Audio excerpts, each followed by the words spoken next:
Hey coachettes, so guys, when we're out talking, mingling, dating, mixing in and meeting people, you have these internal questions that we're asking ourselves. Am I being too aggressive? Am I being annoying? Am I overdoing it? Am I overwhelming people? So in order to really socialize with a hearing loss person, you think she's cute and she would be great girlfriend material, but you've never made that connection with her. You've got to know, guys, the ways that create annoyance with the hearing loss person. If you are not able to be comfortable talking with a hearing loss person, then you will create a vibe of annoyance. I am Coach Dominique, and I wear assistive hearing devices, and today I want to give you 8 for sure ways to annoy a hearing loss person. Some people feel bad for a person with a hearing loss, and they'll do anything to make conversation and make them feel welcome, and they don't know that this creates a fakeness, and there's this lack of empathy that we can pick up on. With that being said, let's get started on 8 for sure ways to know that you are annoying a hearing loss person. Number 1, getting upset when they really did not hear. Are we really going to entertain this? A, we know they have a hearing loss, and B, we know they sometimes miss things. If you do not have the patience for a person that has a hearing loss, maybe you don't have the patience for people who do things differently, or maybe you just take things personal. A lot of times when hearing loss people do not hear you, it is nothing personal. It's nothing against you. And if they could, they would. I have lost a couple of friends like this. And for real, it's not fair that I should lose friends over something that I cannot control. Losing friends over something you cannot control causes you to question yourself. It causes you to ask whether you even want friends or need friends. And this is not the way that anyone should have to live. Getting upset with friends who did not hear you causes them to really regret that they shared that private detail about their lives with you. So just remember, try to give people the benefit of the doubt. Number 2, interrupting conversations. Now, this is a struggle for anyone. No one likes conversations to be interrupted. But for a hearing loss person, it's a major struggle. If you never understood this, then let me break it down. Hearing loss people tend to communicate with one person at a time. So wherever their eyes go, that's where their ears go. If they're listening to a conversation over here and someone interrupts at the back of the table, then they've got to turn their head to the back, and more than likely, they may have missed it. This can be so overwhelming and frustrating for a hearing loss person. If you are an interrupter to conversation, I encourage you to try and stop this action sometimes when you have hearing loss people around, because then they don't get all of the conversation. If you were the only person communicating, then we would have been looking at you for you to begin what you were going to say. But when you interrupt and we have to quickly follow the voice, we get there, but more than likely we have missed something. Honestly, this is completely tiring to me. And trying to catch up with different voices around the table is just so exhausting with my hearing loss. Most of the time, I just block out conversation intruders. But hey, that's just me. Number 3, refusing to talk louder. Picture this. It's a Saturday evening. I'm sitting home, minding my business, paying bills over the phone. I pick up the phone, and the phone rep talks very low.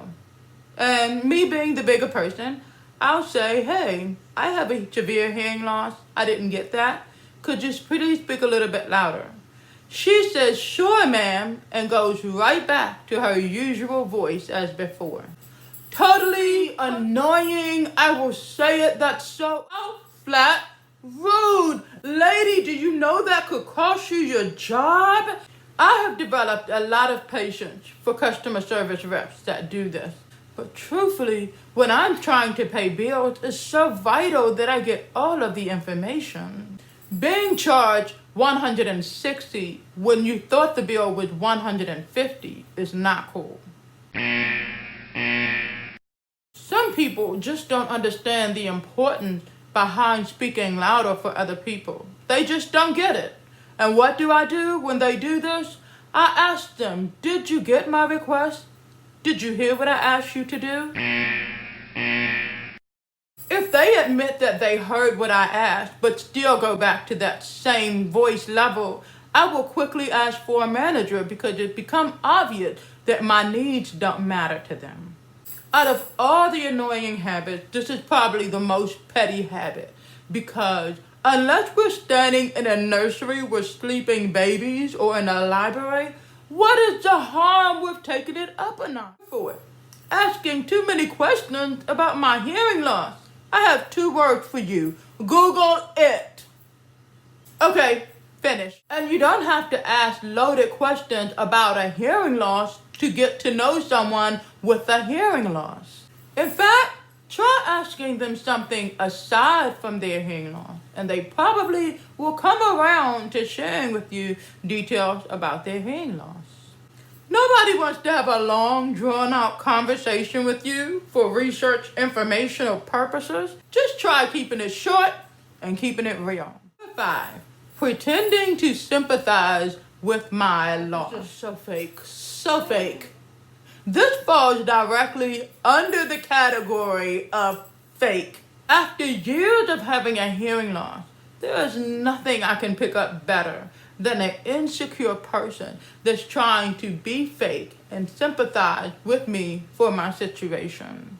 It's just really not that serious. We all have our shortcomings, and there's no reason for us to over-sympathize. If you are truly secure as a person, you have no time for playing games or acting in any kind of fake way that you are not. Secure people just don't do that. But insecure people do that. They waste time on insecure habits that make them feel better. But here's the thing. Understand that most hearing loss people are very observant, and they will pick up on insecurities and fakeness in a heartbeat. Number 6, pretending to be familiar with my hearing loss struggle.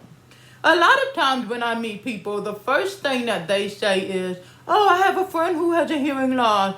Or I had childhood friends that had a hearing loss. To say this up front to me usually makes it seem like they want to bond on the deepest level as possible. But I've not gotten to know you yet. I cannot tell you how irritating this is for me to not see true authenticity in a person. People may even mean well, but the truth is, you don't have to know about a hearing loss person. Maybe you would start to learn it as we became friends, as long as you're open to it. Number 7, imposing low standards. Every hearing loss person doesn't question youre, and a lot of hearing loss people have held prestigious positions and made great achievements. The behavior of imposing low standards on me really rubs me the wrong way. Having a hearing loss doesn't make you useless, and it should not mean that people can impose low standards on you. Imposing low standards on a person can usually come up in a conversation like, are you really sure that you can get through a course like that? Or, I think I would be happy with what I have if I were you. Yup, people who impose low standards are deal breakers. And they are motivation killers. Whether you have a hearing loss or not, you deserve friends who are going to lift you higher and help you to achieve more. Number 8, showing that you're uncomfortable with it. No, it's not a prosthetic, and I'm not in a wheelchair, but I might as well be the way you're staring at my hearing aid. Not everyone does this. Some people just stare at you to avoid having to talk to you. This has been my worst experience. Especially when some people feel like your hearing loss is just too much for them. Yup, there are a lot of people out there like that. I have learned a long time ago that A, people can be selfish, and B, people just don't care. I personally feel that sometimes if they feel that you're going to make their job harder or make it easier to reach a goal, then they will intentionally stand away from you or have as less communication as possible with you. One anonymous group that I participate in actually does this to me. If I make a suggestion to the group, the leader will listen, but he will quickly move on to the next person. He even shows favor. This is not cool, but I continue to operate in this group because I feel as though I'm making my statement in the group. I cannot change the way people do things, especially the leader of the group, but you can just work with people and you can tell them this is the way that you do things. I'm not looking for people to be picture clean, perfect, crystal clear, but if it annoys me too much, you will hear what I say works for me. I do have to sometimes go the extra mile and show him how I work. I don't always like to do this, but I'm a power performer. And if I'm participating in something, I'm giving 100%. If you are a leader of a group, just keep in mind that some people aren't going to be so flexible to go on the extra mile for you so that they can participate. Many people back away and start to isolate themselves all over again. So there you have it, folks. 8 ways to annoy a hearing loss person. And I promise you, this is just the tip of the iceberg because everybody is different. If you're trying to build a relationship or a friendship with a hearing loss person, just be careful not to annoy them. Pretty much, just be secure, be yourself, and make sure that you're comfortable. I hope that you guys have enjoyed the video today. As always, I'm going to ask you to hit the subscribe button below so you can continue to see awesome videos. Got so much more to cover. It's going to be some great things coming up, and I don't want you to miss it. Now it's time for our declaration. When declarations are repeated consistently, they increase our internal motivation. I love my hearing loss. I will tune out those around me with annoying hearing loss habits. As always, it's great to have you and have you tune in, but remember too as well to love the ears that you're in.